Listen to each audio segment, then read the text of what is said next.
Nothing's more frustrating when you get back the first day, you came in early, you're moving around and nothing's working. This episode of Learn to Burn, we're going to talk about what to do with your wire machines during a shutdown. We're shutting down here for Christmas, and I just thought I'd show you guys what we do for our machines prior to shutting them down for a week and a half. We've learned over the years, by trial and error mostly, what to do and what not to do. And so I wanted to walk you guys through that. So one of the things we've learned, first of all, is make sure the batteries, backup batteries in your board are up to date and they don't drain out. If those batteries die, you're going to have to reload the software. Now, some of the brand new machines, which I'm not up on, may have a different system for that. But our machines here, if those batteries die, then you got to reload all the software. So we're particular on our maintenance of those batteries. We have reminders set up all the time to when to change them. The other big thing we do is we make sure we leave the machines clean. That's making sure that the tank is clean, that everything's been scrubbed, because you don't want that residue sitting in the tank or in the heads for a week and a half, getting rock hard, and then you go to start your machine up down the road. When you get back, and then you have issues. Some machines, especially most of our Sodic machines here, you want to make sure that the seal plate on the back is nice and clean, and then you wet it before you start everything up again. And same with our other wire machine. Make sure it gets wet before you start it, because if you're starting it when it's dry, the seals don't like it, and then you wear your seals out prematurely, and then that ends up being a big expense. But cleaning is a big important thing, and I'm going to show you some of the machines here so you can see what we've done. So you can see here, this one's all been cleaned up, ready to go. This one, that's got a block set up, ready to go for the Monday morning when we come back after the holidays. Screens are all shut down.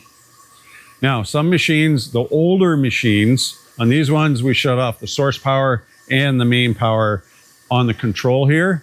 We do not shut it off on the wall. There is technically always power to the machine. On the older machines, we would only shut off the source power and leave the main power on, because when we shut off the main power as well here on the board, on the controller, we would have startup issues later. Now I'm talking like our really older machines that we used to have that we don't have anymore. And sometimes it would take 3, 4, 5 reboots to try and get it to fire back up again. It's like the mice in the wheel just didn't like to get turning after resting for a week and a half. So these newer machines, we can shut both off, but the main power on the wall is still on, so that there is still live power to it. One other machine down here that we have, our bigger wire machine, we keep the main power on, as you can see the green light there, because it does not like to be shut down. So we've learned in the past as well, we totally shut this one down, and it runs into problems firing back up. So we just leave that alone. Again, you can see it's being cleaned and ready to go. The other thing we do is we'll take a look at our filters, change the filters out if we need to. We do a full maintenance on the machine the day before the shutdown, or the day of the shutdown. Do full maintenance on the machines. We'll take a look at the filters, of course, empty out the wire buckets, and do all the main maintenance stuff on that day, so that when you come in, you got a clean machine, a good running machine, and you can start off the new year with a machine that's going to work properly.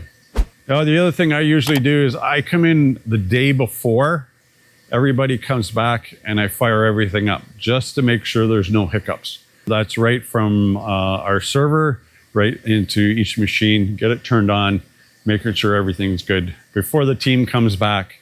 Nothing's more frustrating when you get back the first day, you came in early, you're moving around and nothing's working. That's really frustrating. So I try to come in a day before and get everything rolling just to give a test and make sure it's good. So when our team comes in on Monday, they're ready to go and we know there's no issues. So that's what we do here at Kam Wire for our shutdowns. Hopefully it was helpful. Put your comments below what you guys do. I'd love to hear what you guys do on your end. And in the meantime, keep the spools turning and those wires burning, and hit like and subscribe so you never miss an episode. See you next time.